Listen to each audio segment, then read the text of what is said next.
Hello students, कैसे हैं सब। उम्मीद करता हूं कि सारे के सारे ठीक होंगे और घर रहकर अच्छे तरीके से अपनी स्टडी कर रहे होंगे। तो प्लस वन केमिस्ट्री का आज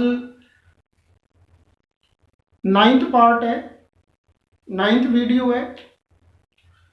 फर्स्ट यूनिट है प्लस वन केमिस्ट्री की, that is some basic concept of chemistry. और इस यूनिट में हम केमिस्ट्री के कुछ बेसिक से कंसेप्ट स्टडी कर रहे हैं, जो हमने कुछ प्लस वन में स्टडी कर लिए थे, कुछ प्लस टू कुछ टेंथ में स्टडी कर लिए थे, कुछ नाइन्थ में स्टडी कर लिए थे।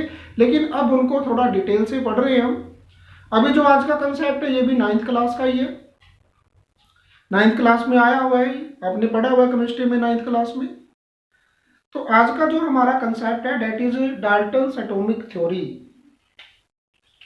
बहुत ही फेमस थ्योरी थी डाल्टन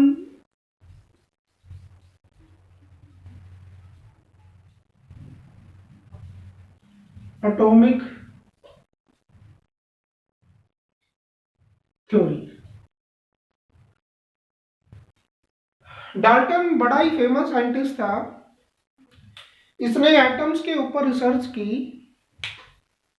और उस रिसर्च से कुछ बातें निकाली, उसने कुछ इंफॉर्मेशन निकाली और उन इंफॉर्मेशन को पॉइंट्स की फॉर्म में उसने अपनी थ्योरी के अंदर राइट किया।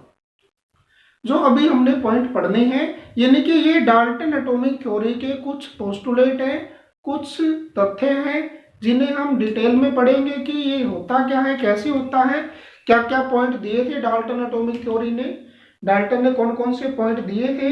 देखो, जैसे फर्स्ट है,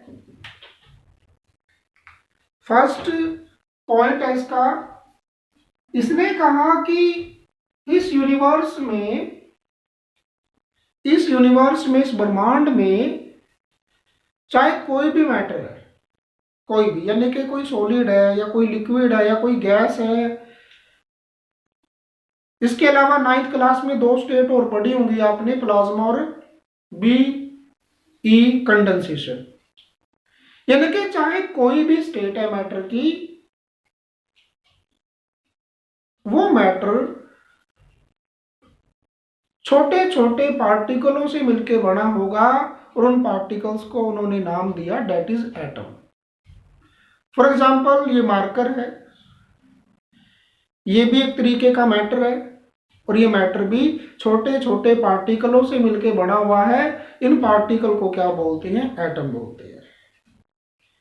यानी कि इस अगर मार्कर को ब्रेक किया जाए, तोड़ा जाए, जितना पॉसिबल हो सके वहां तक तोड़ा जाए। हम लैब के अंदर साइंटिफिक मेथड भी अप्लाई कर ले इसको तोड़ने के लिए, तो जो सबसे छोटा पार्टिकल इसमें से निकलेगा डेट इज एटम। वो क्या होगा? एटम होगा। तो डाल्टन ने कहा कि एटम से छोटा पार्टिकल नहीं होता कोई। हालांकि बाद में ये बात थोड़ी सी रॉन्ग प्रूव हुई थी, लेकिन अभी जो हम चल रहे हैं वो डाल्टन एटॉमिक थ्योरी पे है कि इसके अकॉर्डिंग क्या था मैटर, कि मैटर जो है वो छोटे छोटे पार्टिकल से, यानी कि टिनी पार्टिकल से मिलकर बनता है और उन टिनी पार्टिकल्स को, छोटे छोटे पार्टिकल्स को उसने नाम दिया एटम। तो यानी कि फर्स्ट पोस्टुलेट आ जाएगा इसका,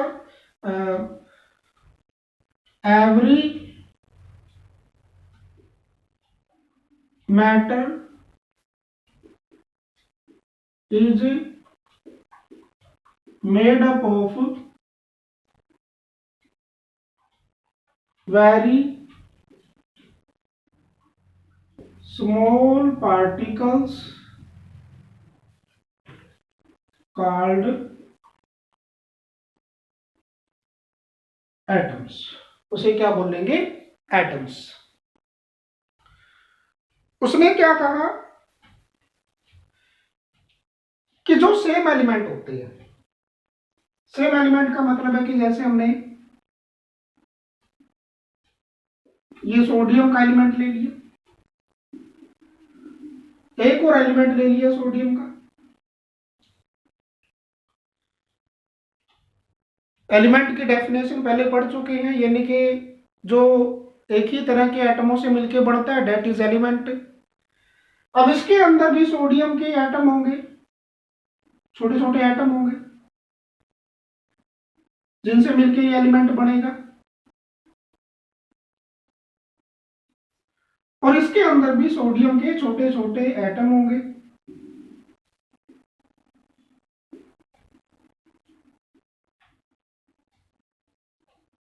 तो ये भी सोडियम के छोटे छोटे एटमों से मिलके बना होगा। तो एक एटम तो इसका निकाल लिया, एक एटम इस एलिमेंट का निकाल लिया। दोनों ही एटम सेम एलिमेंट के हैं, तो दोनों एटम भी सेम होंगे। इनका मास, इनका एटॉमिक नंबर, इनकी फिजिकल प्रॉपर्टीज यानी कि साइज, इलेक्ट्रिकल कंडक्टिविटी, कलर और केमिकल कैरेक्टरिस्टिक भी सेम होंगे। यानी कि सेम एलिमेंट के एटम्स भी सेम होते हैं। उनका साइज, उनकी शेप, उनकी फिजिकल प्रॉपर्टी कोई भी है, उसकी केमिकल प्रॉपर्टी सब कुछ क्या होगा, वो सेम होगा। तो यानी कि सेकंड पॉइंट आ जाएगा इसका,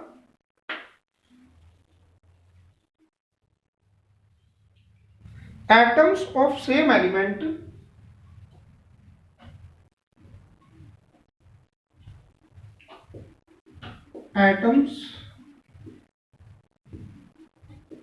of same elements are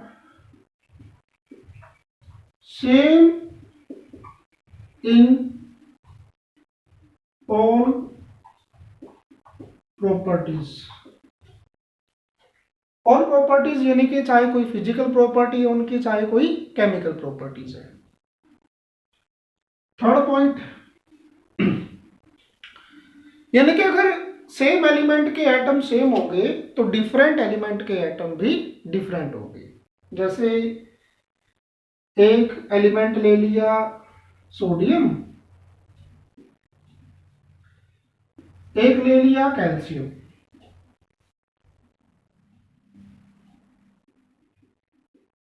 ये सोडियम के एटम्स हैं जिनसे मिलके सोडियम का एलिमेंट बना हुआ है।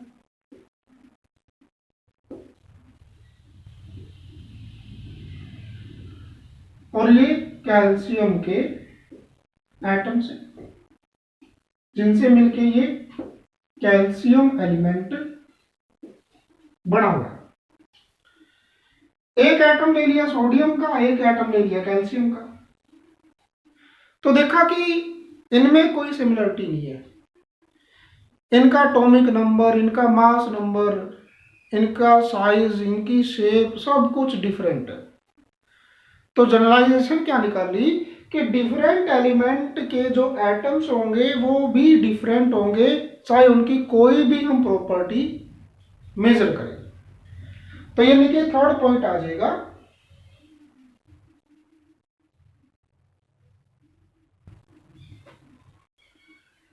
Atoms of different elements are different in all properties। Fourth point है, डाल्टन ने कहा कि मैटर का, देखो अगर हम दो मैटर को आपस में कंबाइन करवाएं, अगर दो मैटर्स को आपस में कंबाइन करवाएं तो मैटर्स आपस में केमिकल रिएक्शन करेंगे। ऐसे ही मैटर ले लो जो केमिकल रिएक्शन करते हैं आपस में मिलके। तो मैटर्स को जब भी हम आपस में कंबाइन करवाते हैं तो वो क्या करते हैं, केमिकल रिएक्शन करते हैं। और केमिकल रिएक्शन कैसे करते हैं कि वो मैटर्स सबसे पहले टूटते हैं। मान लो एक मैटर ये है, एक मैटर ये मैटर टूटेगा छोटे छोटे पार्टिकल्स में, और छोटा पार्टिकल्स क्या एटम है, ये मैटर भी टूटेगा छोटे छोटे पार्टिकल्स में, डेट इज एटम। फिर इसका एटम और उसके एटम आपस में जुड़ेंगे। तो यानी कि एटम ही वो सबसे छोटा पार्टिकल होता है जो किसी केमिकल रिएक्शन में पार्टिसिपेट करता है। एटम से छोटा पार्टिकल कोई नहीं है जो केमिकल रिएक्शन में पार्टिसिपेट करे, यानी कि मैटर को टूटना पड़ता है एटम्स में, तभी जाके वो दूसरे मैटर के एटम के साथ कंबाइन करता है। तो एटम ही सबसे छोटा पार्टिकल हुआ जो किसी केमिकल रिएक्शन में पार्टिसिपेट करेगा, केमिकल रिएक्शन में भागीदारी करेगा। यानी कि atom is the smallest portion of matter which takes part in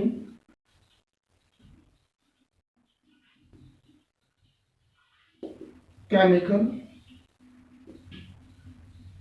reaction। और जब भी एटम्स केमिकल रिएक्शन में पार्टिसिपेट करते हैं तो वो आपस में जुड़ के बनाते हैं मॉलिक्यूल्स, चाहे वो एटम सेम एलिमेंट के कंबाइन कर रहे हो, चाहे वो एटम डिफरेंट एलिमेंट के कंबाइन कर रहे हो, वो हमेशा आपस में मिलके क्या बनाते हैं, मॉलिक्यूल्स की फॉर्मेशन करते हैं। यानी कि एटम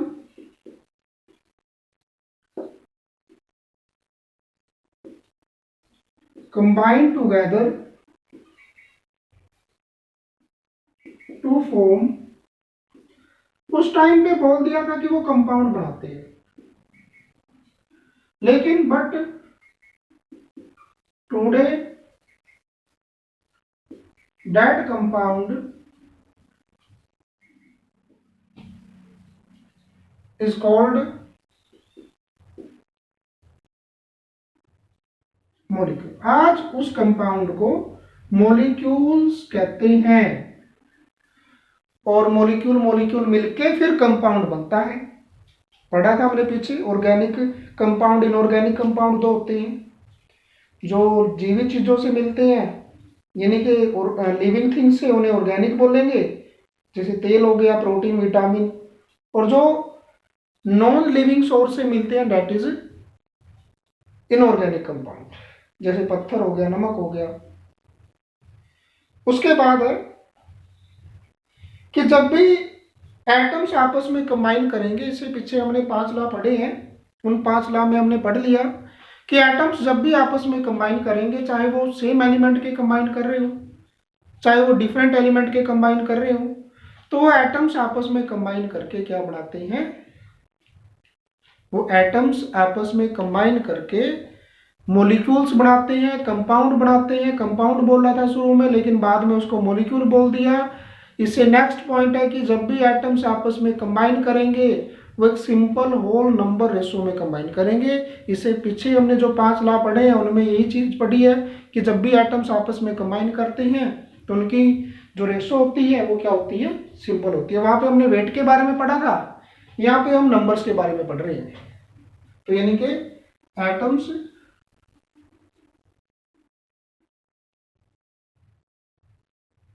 combine in simple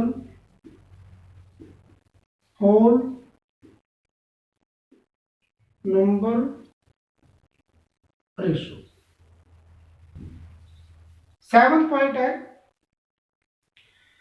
कि एटम्स जो है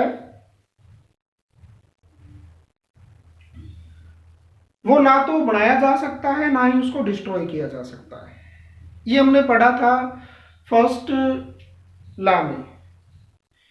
जो लॉ ऑफ केमिकल कॉम्बिनेशन के लॉ थे, हमने 5 लॉ पढ़े हैं, उनके फर्स्ट लॉ में हमने पढ़ा था कि atom can neither be created nor be destroyed, इसलिए उस लॉ को नाम दिया गया था law of indestructibility of matter. Law कौन सा था वो, law of conservation of mass. तो यानी कि atoms can neither be created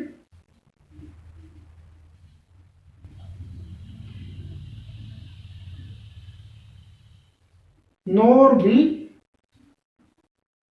destroyed। ना तो उसको बनाया जा सकता है, ना ही उसको डिस्ट्रॉय किया जा सकता है। तो ये देखिए, ये जो 5 लॉ है, ये 5 के 5 लॉ, सॉरी, जो ये 7 पोस्टुलेट है, ये लॉ ऑफ केमिकल कॉम्बिनेशन के जो हमने 5 लॉ पढ़े हैं उनको एक्सप्लेन करते हैं। ये कैसे एक्सप्लेन करेंगे? फर्स्ट लॉ देखो, फर्स्ट लॉ क्या था? लॉ ऑफ कंजर्वेशन ऑफ मास। उसमें क्या था कि एक केमिकल रिएक्शन में मास हमेशा कंजर्व रहता है। इन पोस्टुलेट में से कौन कौन से पोस्टुलेट उस लॉ को एक्सप्लेन करते हैं?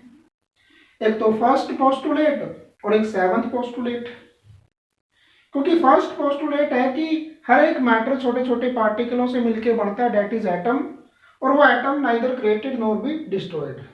और ये तो हमारा फर्स्ट लॉ था कि केमिकल रिएक्शन में एटम जब कोई नया एटम नहीं बनेगा, कोई एटम डिस्ट्रॉय नहीं होगा, तो उसका मास चेंज ही नहीं होगा। जितना मास रिएक्टेंट का है उतना ही मास किसका रहेगा? प्रोडक्ट का। तो it means first postulate and 7th postulate explain the law of conservation of mass. Second law था law of definite proportion. Law of definite proportion में क्या था कि प्योर केमिकल कंपाउंड जब भी बनेगा वो सेम एलिमेंट के मिलने से बनेगा।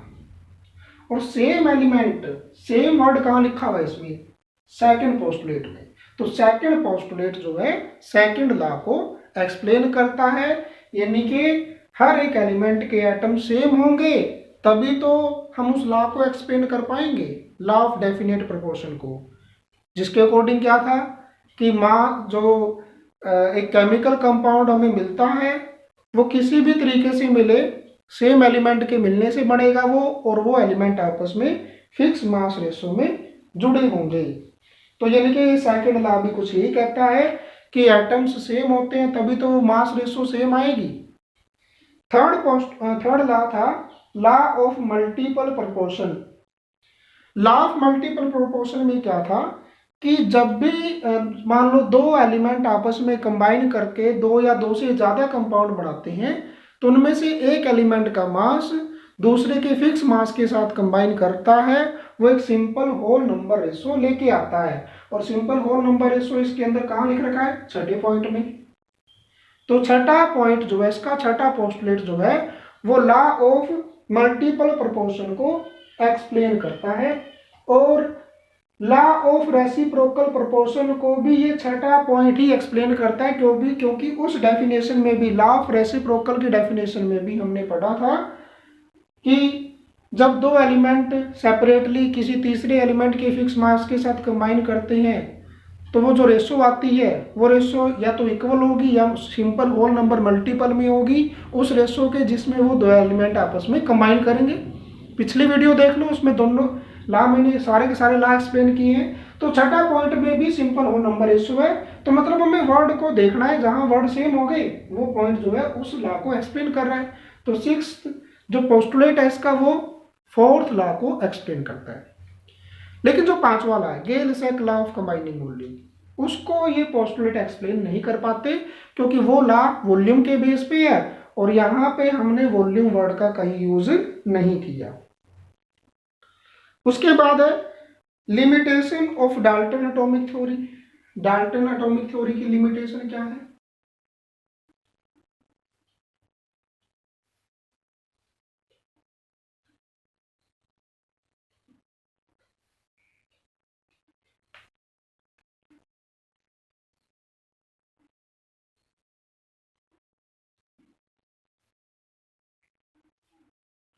लिमिटेशन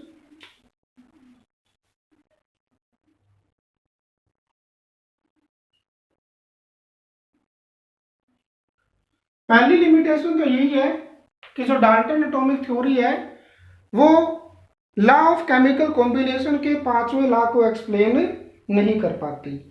तो it could not explain the Gay-Lussac law. It could not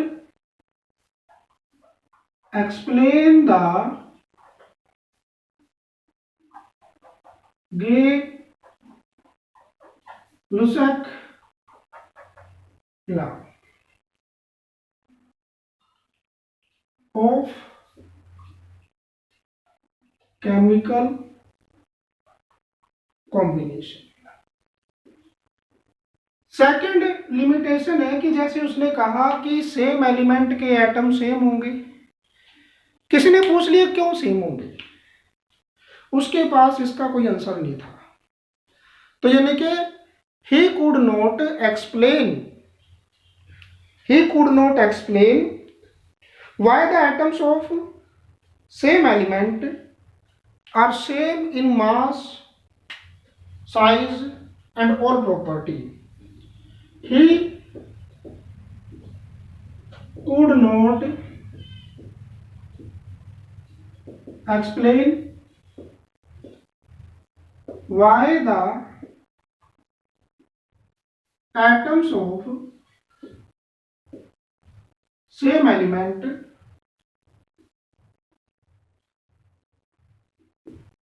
are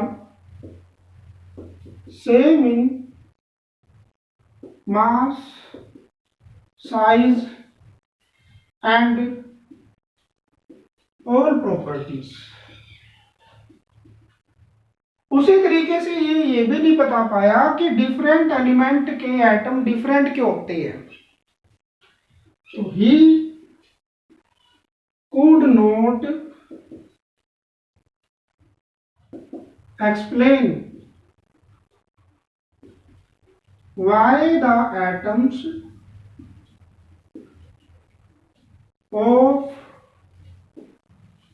different elements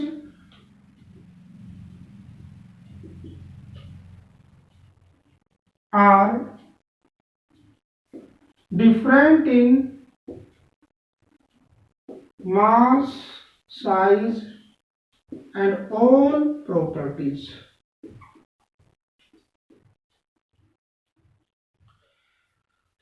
उसके बाद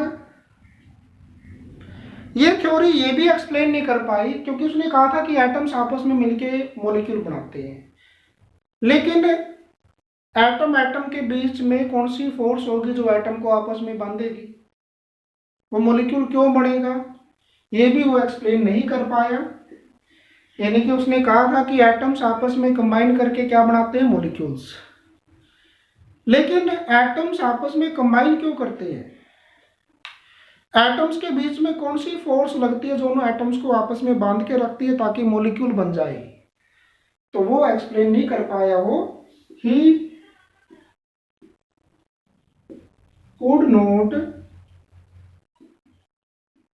explain the binding force in atoms to form molecules। वो एटम्स जो मॉलिक्यूल्स बनाएंगे।